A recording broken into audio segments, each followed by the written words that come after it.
This video clip is part of the video series of system identification course. As we deal with a lot of time series data, it's important to know the characteristic that those time series signal is basically random, or we call it random signal. So in this video lecture, we give a very short review of stochastic process. Some moments first and second moments of a stochastic process and some property. The definition of a stochastic process is actually a family of random time series signal. So we use the notation the set of xt when the time index t belongs to a set. So basically, we have a graph of a random process or a random signal like this. Okay. The important thing is that for a fixed time t, for a fixed time t1, you can regard it a time series as a random variable. The value of x at t1 is basically a random variable. If we plot another realization, or we call it a sample path. Okay, this is when you observe a stochastic process at different times. Different times you get different realization. Okay, so basically a stochastic process is a generalization of a random variable with another dimension, which is the temporal dimension. When the time index belongs to a countable set, we say that the stochastic process is discrete time.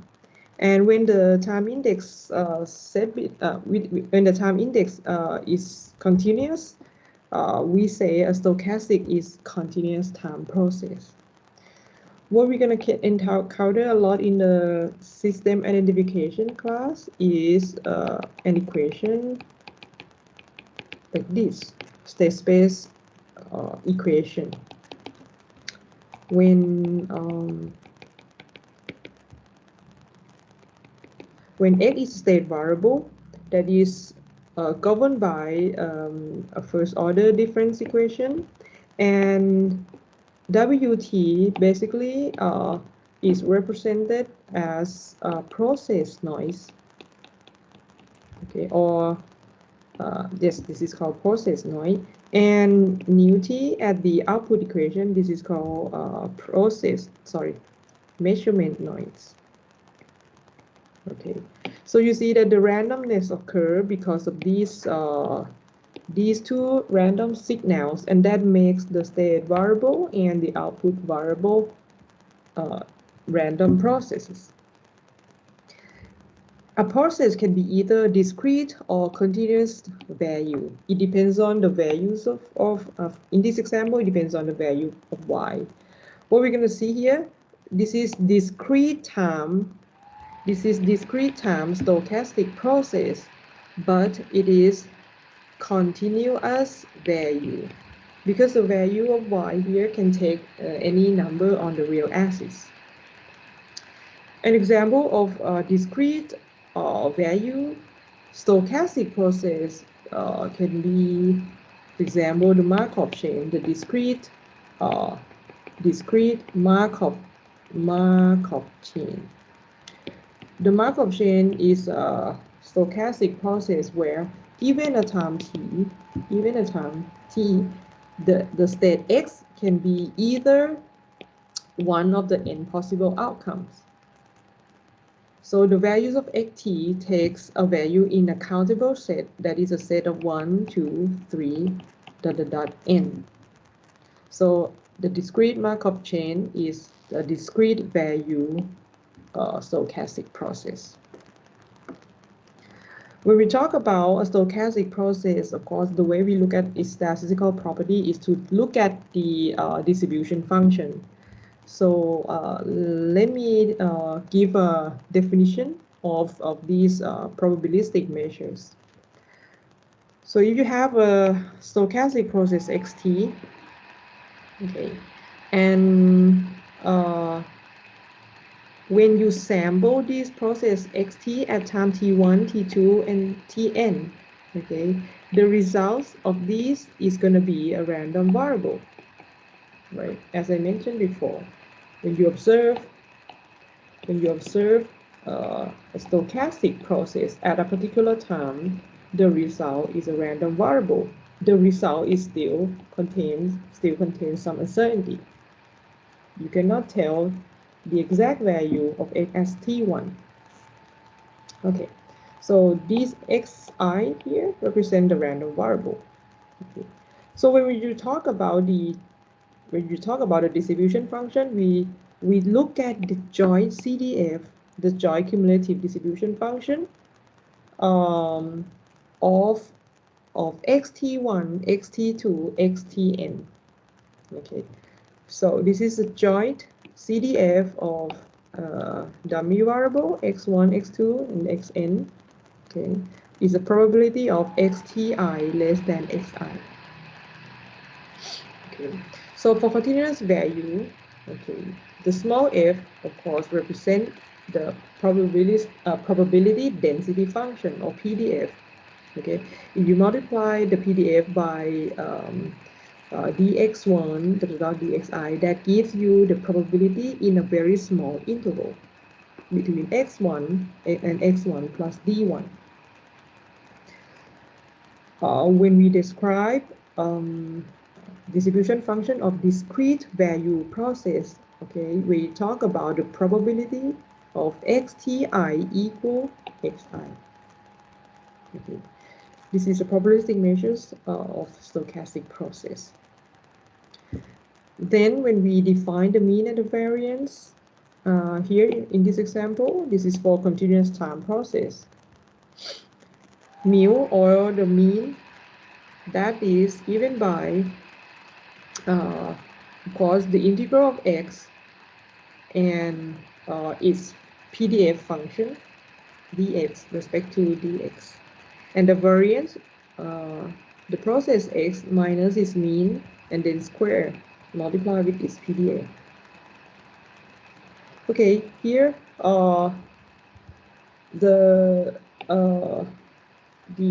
probability density function of PDF can depend on time, your mean and variance. Okay, it becomes the deterministic because it's the average value of the stochastic process, but still it can still be a function of time in general. Now let's talk about the two common second moment of a stochastic process, that is called correlation and covariance. Now let's focus on the random variable case first, but in this slide, in this notation, I plan to explain it for random vectors. Okay, this is a generalization of random variable. So when you talk about the cross correlation, it's a cross between x and y. That's E of x, y transpose. Autocorrelation means the second moment of x itself, so it's E of x transpose. So everything here is extended from the, of course, the scalar case or the random variable from in this sense. For scalar case is EXY for cross correlation, is E of x squared as the second moment. Now in the vector case, you just need to make sure that you use outer product of two vectors instead of just multiplication plus scalar multiplication. Cross covariance of two vectors. So you look at the deviation vectors from of x from its mean vector, okay, and also the deviation vector of y from its mean, okay, and then you make the outer product. So the cross covariance, if x and y are the random vectors of dimension n by 1, the cross covariance is a matrix of n by n. where the diagonal entries of this guy is the expected value of xi mu I times yi mu yi. Okay. Again, let me mention that the cross term, the cross means that you compute either the correlation or the covariance across two variables. This is x and y. When we use the term auto, we take a look at the correlation or covariance between x itself. Autocovariance, or sometimes we use covariance matrix in short. So we look at the second moment of x, but where the mean is subtracted. Again, autocovariance is a matrix of n by n. Okay. So the terms correlation and covariance, they are the same term when the variables are have the mean removed. Okay. People may use these two terms interchangeably a lot, but because it doesn't really matter, because most of the time we can always remove the mean from the variable. Okay. But the distinction is here, whether you remove the mean or not. So this is the correlation and covariance matrix for random vectors. Now let's move to the generalization of random process. Generalization to random processes.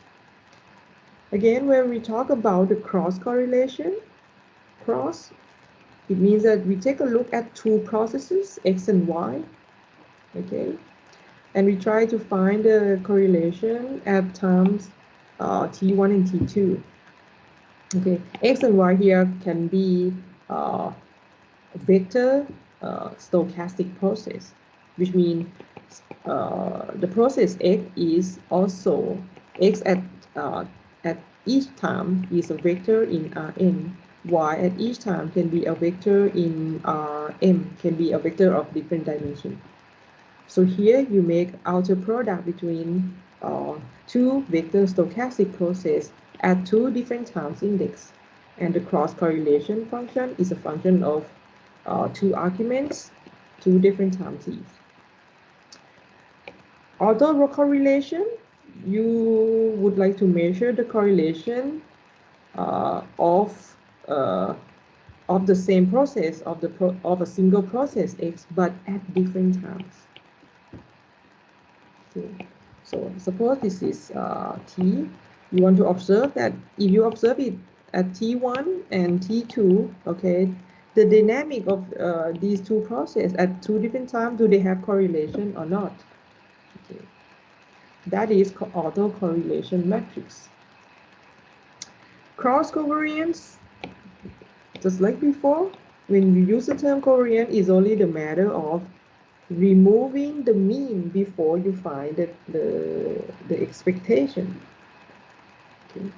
So the term cross is when you examine between two stochastic processes. So then autocovariance is a function, again, let me emphasize that it's a function of time, two time points at two arguments. It is a matrix if the process x is vector value. Okay, so you observe the process x at time t1, removed by its mean. The mean can be a function of time as well. And now this is going to be a deviation of your stochastic at time t1 from the mean. And then you do the same for the time t2, and then you make outer product. And that's the autocovariance function. Then let's talk about one important property when we consider a stochastic process. This is a property that deals with statistical properties.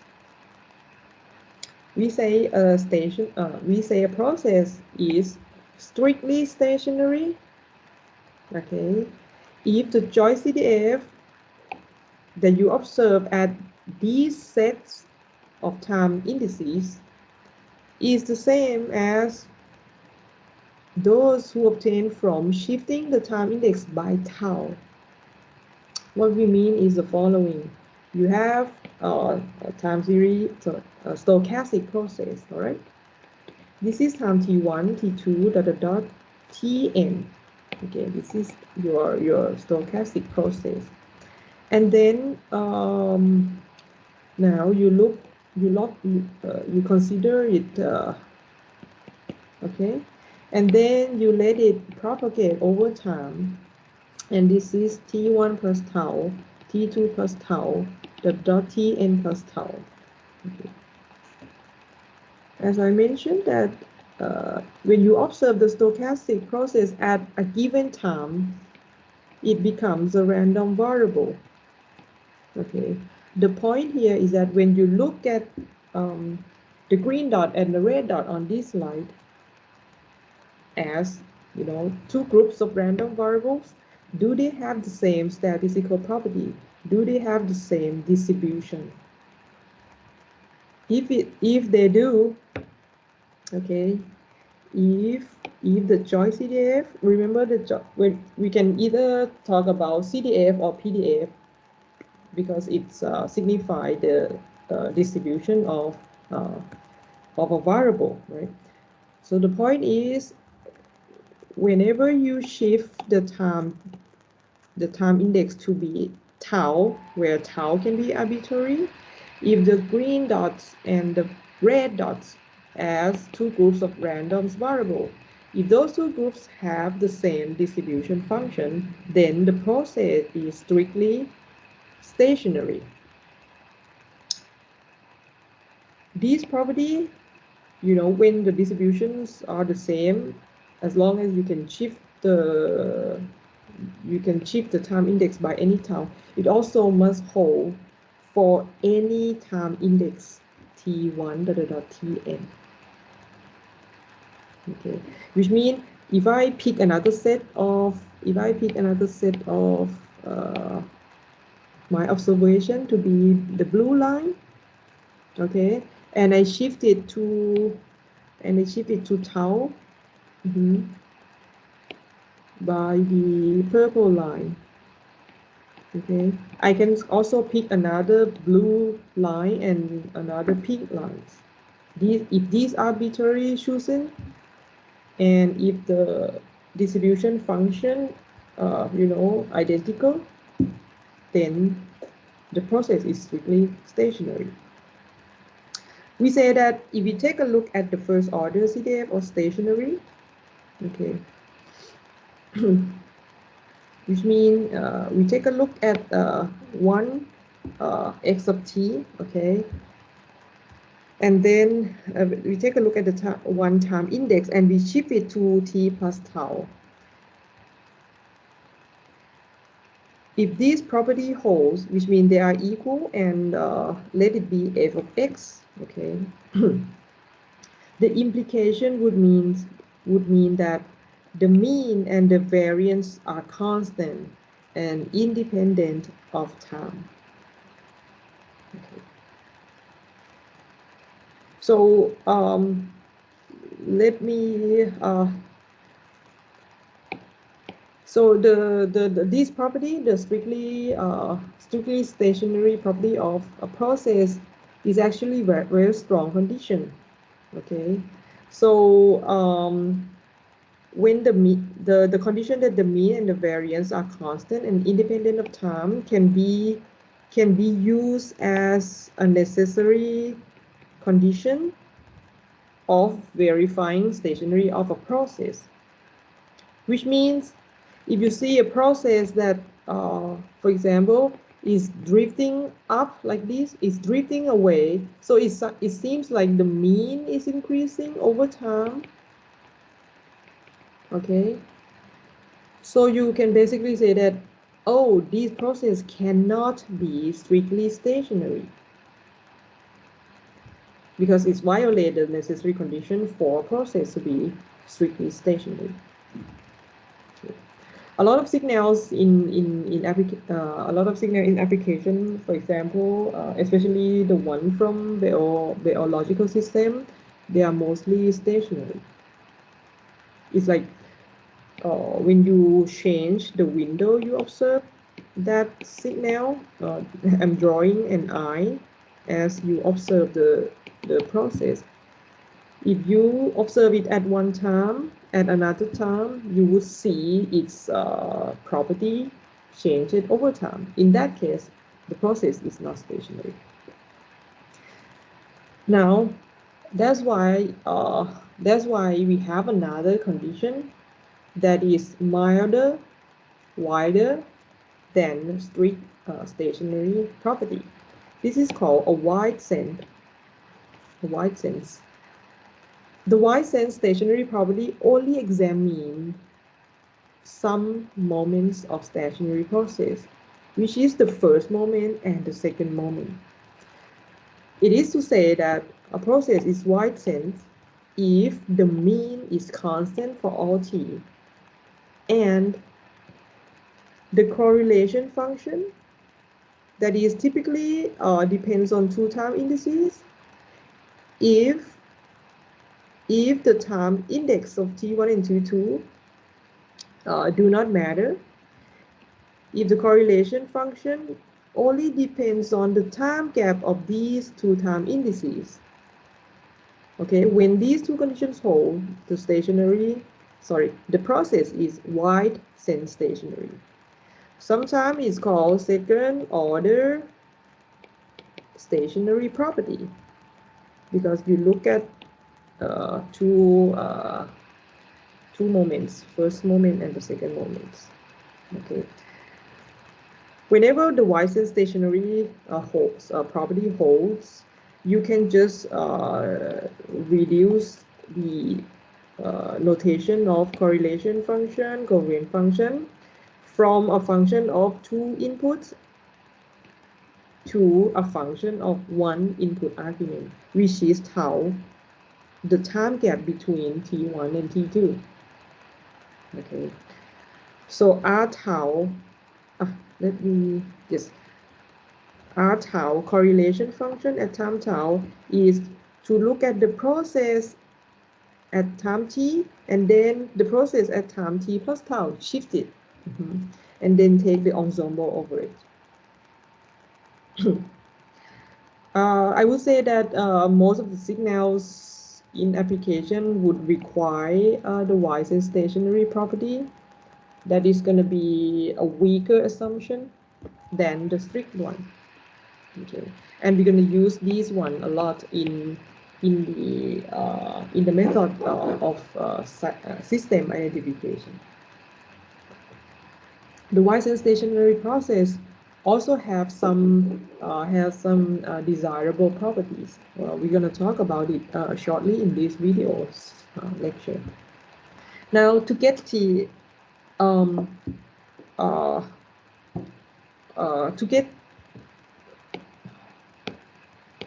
to demonstrate this property, let me show you one illustrative example. This is an example of stochastic process. Xt equals a cosine wt plus phi. First of all, it is random because we're going to allow the amplitude of this sinusoidal waveform A to be random. And we also allow phi, the phase shift, to be a uniform variable in minus pi to pi interval. Okay, this is a stochastic process because the signal, we call it a signal because it's a function of time. Okay, it's a function of time. But this doesn't make any sense because it's a cosine. Okay, it's a cosine.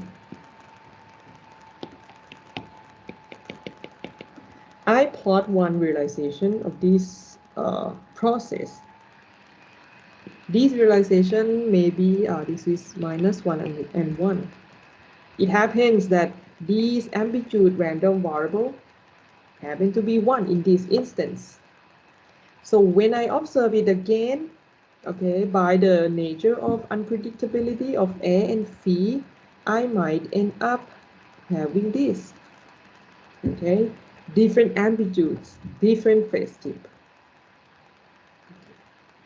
Now, in this, so the blue line and the red line here, these are realizations of process or sample path. Okay. When I fix t, when I fix t at time t1, a single time point, you just look at this as a random variable. When this is fixed, this is just a number. Okay. Cosine of phi plus some number is another random variable. It's a transform of uniform variable by the cosine function.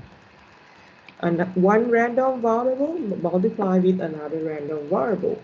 So x at a particular time t is a random variable. Now, in this slide, I would like to examine the first moment, the mean and correlation function, and see the widesensestationary property if it's satisfied. Okay, first let's take a look at the mean. Okay, in part of the assumption, the setting, we assume that a and phi are independent random variables. So the mean, okay, e of xt e of xt is going to be e of a cosine omega t plus phi.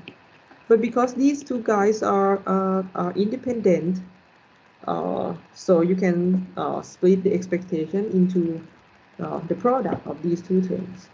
Okay. E of a, okay, this becomes some deterministic number. So let's examine the second term. Expectation of cosine omega t plus phi. Okay, we assume that phi is uniform. Okay, when you examine this function of phi, okay, so it's gonna be an integral of that function of phi multiplied with PDF, which is 1/2 pi d phi over the possible range of phi. And in this example, we know that you integrate cosine function of phi over one period, so the result is 0. That means this process has a constant mean. It's a constant that doesn't depend on time, and the value happen to be 0. Let's take a look at the correlation function. So by the definition, the correlation function is expectation of x times t1 times x times t2. So it's going to be expectation of a squared cosine omega t1 plus phi times omega times cosine omega t2 plus phi. Okay, so we have the product of two trigonometric terms. You would think of the trigonometric identities, cosine A times cosine B. You can write it into, I actually don't remember the formula, but you can verify that it's going to involve the cosine of the sum of the angles, and the difference between the two angles. So basically, this is the correlation function evaluated at time t1 and t2 can be expanded in this term. Okay. Now we take a look at the second term, expectation of cosine omega t1 plus omega t2 plus 2 phi, and we do the same process. All right. The random variable is phi in this bracket. The only thing that is random in this quantity is phi. So again, our integral of that function, PDF d phi, and again use the same trigonometrics results that you integrate cosine over one period. Again, it is 0.